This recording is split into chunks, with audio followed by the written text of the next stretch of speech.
और मैं जर्लिश मेहदी और हम हाजिर हैं एक मुनफरिद और एक नई वीडियो के साथ जिसका टॉपिक है टाइम ट्रेवल। ज़िंदगी में बहुत से ऐसे मौके आते हैं कि जिसमें इंसान अपने पास्ट में जाना चाहता है या उसे कभी कभी ऐसा होता है कि उसे फ्यूचर की फिक्र होती है कि हमें फ्यूचर में जाना है या पास्ट में। बहुत सी ऐसी चीज़ें होती हैं। तो आज हम इस टॉपिक पे बात करेंगे कि हमारे टाइम ट्रेवल किस तरह कर सकते हैं। तो मैं अशर से पूछूंगी कि अशर आप मुझे बताएं, लॉजिकली मुझे बताएं कि क्या चीज़ आप किस नज़र से आप देखें। अच्छा भैया, टाइम ट्रेवल की अगर बात आती है तो हमारे जहन में ये आता है कि भाई कोई एक टाइम मशीन होगी, उसमें हम बैठेंगे और जहाँ भी हम जाना चाहेंगे वहाँ चले जाएंगे। अब हमें ये दिखाया गया है मूवीज़ और इस तरह की सीरीज और कार्टून वगैरह में हमें ये दिखाया गया है। जल्दी आपने भी मूवीज़ वगैरह देखी होगी, तो आपको क्या लगता है आपकी नज़र में ये क्या टाइम है? मैं अगर थोड़ा सा उसको देखूँ तो मुझे ऐसा लगता है कि जस्ट लाइक बच्चे अपने पेरेंट्स से बात करते हैं कि आपके वलीमे में हम क्यों नहीं थे, आपकी शादी में हम क्यों नहीं थे। इसलिए पूछ रही हूँ कि ये स्टिल आपको लगता है कि पॉसिबल है इन फ्यूचर? अच्छा, मेरे लगने से कुछ नहीं होगा क्योंकि ये सारी बात आती है साइंटिफिक रिसर्च पर। अब इस पर रिसर्च हुई है और अगर देखा जाए टाइम ट्रेवल को साइंटिस्ट डिवाइड करते हैं दो हिस्सों में। पहला है फ्यूचर और दूसरा है पास्ट। फ्यूचर वो हम सभी जानते हैं जो हमारे साथ होने वाला है, और पास्ट वो है जो हमारा बीता कल है।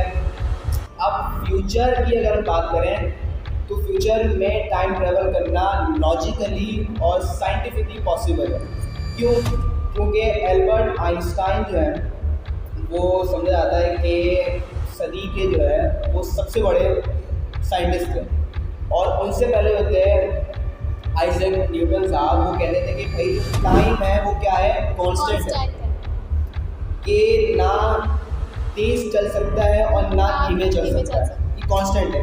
लेकिन जब एल्बर्ट आइंस्टाइन आए उन्होंने कहा कि भाई नहीं, ये टाइम कांस्टेंट नहीं है, ये एक तरीके की तरह है, ये कभी तेज चल रहा है या कभी धीरे चल सकता है। इसमें दो कंडीशन आती है, दो तरीके हैं फ्यूचर में टाइम ट्रेवल करने के। पहला आता है कि हमारी स्पीड कितनी हो जाए, या उसको कंपेयर किया जाता है स्पीड ऑफ लाइट से। अगर हम स्पीड ऑफ लाइट की स्पीड से ट्रैवल करें तो हम टाइम ट्रैवल कर सकते हैं। दूसरी चीज़ आती है ग्रेविटी। अब ग्रेविटी में क्या है कि फॉर एग्जांपल कहीं पे ग्रेविटी बढ़ जाती है तो वहाँ पे टाइम धीमा हो जाता है। 1973 में आई थिंक रिसर्च हुई थी, एक एक्सपेरिमेंट हुआ था जिसमें दो एटॉमिक को लिया था, उसमें से एक प्लेन में रख दी गई थी और एक ज़मीन में। और जो प्लेन में रख दी गई थी उसका पूरी दुनिया का चक्कर लगाया और दोनों में टाइम सेम था। जब प्लेन पूरी दुनिया का चक्कर लगाने के बाद वो ड्रॉप आई ज़मीन पे तो दोनों में नैनो सेकंड का डिफरेंस था। तो इससे ये प्रूव होता है कि टाइम कांस्टेंट नहीं है। जो एल्बर्ट आइंस्टाइन की थ्योरी है रिलेटिविटी, स्पीड ऑफ रिलेटिविटी, वो सही है। दूसरा जो है वो भाई ये है कि जहाँ पे ग्रेविटी ज़्यादा होगी, फॉर एग्जाम्पल अगर मैं ज़मीन की बात करूँ तो ज़मीन की ग्रेविटी हम सभी जानते हैं कुछ 9 मीटर पर सेकेंड है। लेकिन जो बाकी जो प्लैनेट्स हैं जैसे कि जुपिटर है उसकी 28 समथिंग मीटर पर सेकेंड है। अब वहाँ पे टाइम क्या है, कम है। अगर यही चीज़ हम ब्लैक होल की बात करें तो वो बहुत ज़्यादा है। ब्लैक होल पे टाइम बहुत धीमे चलता है। आप इसकी मिसाल ऐसे ले सकते हैं, एक मूवी आई थी इंटरस्टेलर, उसमें ये दिखाया गया था कि एक जो हीरो था वो लाइट की स्पीड से ट्रेवल करके ब्लैक होल की तरफ कोई प्लेनेट होता है वहाँ पे चले जाता है। वहाँ पे जाके वहाँ पे गुजारा हुआ दिन ज़मीन के 7 साल की बराबर। तो ऐसा पॉसिबल है। अब हम इस टाइम पे जो साइंटिस्ट हैं वो वही रिसर्च कर रहे हैं, और जैसे जैसे वक्त आगे जाता जा रहा है वो और ज़्यादा पॉसिबल होता जा रहा है। लेकिन फ़िलहाल स्पीड ऑफ लाइट के हम करीब भी नहीं है, मतलब उसका 1% भी हम नहीं है। ये तो हमने सुनी कि साइंटिफिक रिसर्च जो हमें अशर ने बताई। थोड़ा सा हम इसको सीरियस मोड से अब हम हटाते हैं। अब आप मुझे एक बात ये बताएं, आपने कभी ये सोचा कि आपको अपना कोई पास्ट में जाने का आपने कभी सोचा कि मुझे पास्ट में जाना है या मुझे फ्यूचर में जाना है? अगर फ्रेंक स्पीकिंग बात की जाए तो मुझे पास्ट में जाने का बहुत शौक है, क्योंकि जैसे जैसे ज़िंदगी आगे बढ़ती आ रही है वैसे हमें कहा जाता था कि भैया आप मैट्रिक कर लो, जिंदगी सुकून है। मज़े हैं, हर जगह मज़े हैं, लेकिन ऐसा नहीं है। जैसे जैसे आप ज़िंदगी की स्टेज चढ़ते जा रहे हो वैसे वैसे ज़िंदगी और मुश्किल हो होती है। तो जो बचपन का दौर था वो सबसे हसीन और सुनहरा दौर था। मैं भी ये कहती हूँ कि बचपन तो एक ऐसी याद होती है जो हम लोग मतलब बुढ़ापे तक वो बंदा नहीं भूल सकता। इवन अगर हम लोग देखें जैसे लाइक हमारे पेरेंट्स हैं या दादा दादी हैं तो दे ऑल्सो लाइक कि हम लोग अपना बचपन, वो हमें भी स्टोरी सुना रहे थे तो हम अपने बचपन की सुना रहे होते, क्योंकि बचपन एक ऐसा है जो ना भूलने वाला, मेमोरेबल है, अनफॉरगेटेबल कह सकते हैं। कि वहाँ पे कोई टेंशन नहीं होती, टेंशन नहीं। आप मज़े से जो चीज़ करना चाहो कर सकते हो। अब हमने फ्यूचर की बात की थी, अगर हम पास की अगर ले भाई पास में हम जा सकते हैं तो इसका जवाब है नहीं। पास में नहीं जा सकते। पास में अगर फॉर एग्जाम्पल मैं चाहता हूँ कि भाई मैं अपने बचपन में चले जाऊँ, या आप अगर चाहती है आप अपने बचपन में चले जाएँ, तो नहीं जा सकते। पॉसिबल नहीं है। ये पॉसिबल नहीं है। क्यों? क्योंकि पास की हाँ हम कुछ झलक देख सकते हैं, जैसे कि अगर हम लाइट की स्पीड से ज़्यादा स्पीड से ट्रैवल करें तो हम अपने पास की झलक देख सकते हैं। लेकिन स्पीड ऑफ लाइट तक तो पहुँच नहीं पा रहे हैं, 1% भी नहीं है उसका, एग्जैक्टली उससे तेज, मतलब ये पॉसिबल है ही नहीं। अब इसमें पैराडॉक्स आ जाते हैं। अब भाई हम पास में गए, फॉर एग्जाम्पल मुझे अपने दादा से मसला है, अब मैं पास में जाके मैंने अपने दादा को मार दिया। अब मेरे दादा नहीं है, दादा नहीं है तो मेरे वालिद भी नहीं है, वालिद नहीं है तो मैं कहाँ से आऊँगा? मैं अगर नहीं आया तो मैंने दादा को कैसे मारा? ठीक है, ये एक पैराडॉक्स हो गया, ग्रैंडफादर पैराडॉक्स कहते हैं इसे। दूसरा होता है कि मैं किसी अपने टाइम में गया और वहाँ पे आके मैंने कुछ किया, अब वहाँ से मल्टीवर्स क्रिएट हो गए।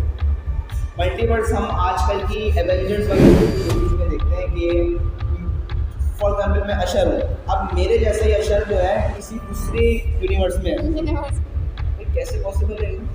तो इस तरह के पैराडॉक्स क्रिएट हो जाते हैं। तो पास में बहुत ज़्यादा कन्फ्यूजन है, टाइम ट्रैवल पॉसिबल नहीं है।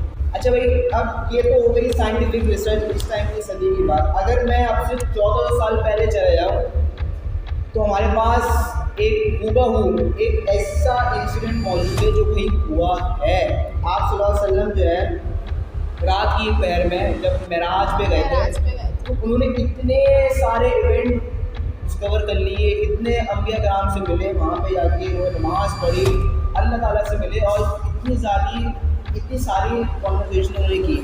तो ये सारी चीज़ें हुई हैं, इसका मतलब ये है कि पॉसिबल है।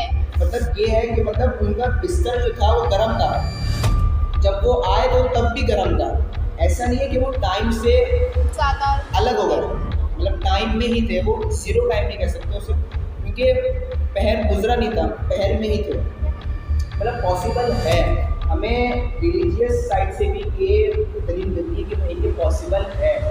अभी एक बादशाह थे जुल्करनैन, तो उनके पास इतनी पावर थी कि जो कहाफ के अंदर बताया जाता है कि भाई वो उनको आसमानों पे ट्रैवल करने की ताकत थी। मतलब उस टाइम पे जो याजूज माजूज थे, कहा जाता है कि भाई उनका एक कान को बिस्तर बनाते थे और दूसरे कान से वो लिहाज बना के सो जाते थे। अब आप खुद इमेजिन करें, ऐसी मखलूक दुनिया पे पाई जाएगी उस टाइम पे जिस टाइम पे इंसान मौजूद है। हमारी साइंस बताती है कि इंसानों के आने से पहले क्या हो गया, डायनासोर चले गए। भाई डायनासोर चले गए तो ये पिजन कहाँ से आया? मतलब सोचने की बात है ना। तो जुल्करनैन को अल्लाह ताला ने ये ताकत दी थी कि वो टाइम ट्रैवल कर सकते हैं। वो एक ऐसी जगह पे चले गए, बताया जाता है कि ब्लैक होल की तरफ एक प्लेनेट था, मतलब वो वहाँ पे रहते हैं। अब कहा जाता है कि भाई एक दीवार में चुनवा दिया गया उन्हें। कहाँ है दीवार? सही है ना। हम देखते हैं हमारे पास सैटेलाइट है, हर मुल्क की अपनी सैटेलाइट है, लेकिन वो दीवार नहीं दिखती हमें। भाई कहा जाता है कि एक जन्नती से 999 गुना ज़्यादा है। कहाँ है? इतनी बड़ी कौम कहाँ है? वो दुनिया में है ही नहीं। वो कहाँ पर है? किसी दूसरे यूनिवर्स में, जिससे मैंने कहा था मल्टीवर्स। तो ये पॉसिबल है। तो यहीं पे हम अपनी वीडियो को एंड करते हैं। आई होप आप लोगों को वीडियो देख के काफ़ी नॉलेज मिली होगी। तो यहीं पे हम अपनी वीडियो को एंड कर रहे हैं। इंशाल्लाह नई वीडियो के साथ हम आपके साथ हाजिर होंगे, और तब तक के लिए अल्लाह हाफ़िज़।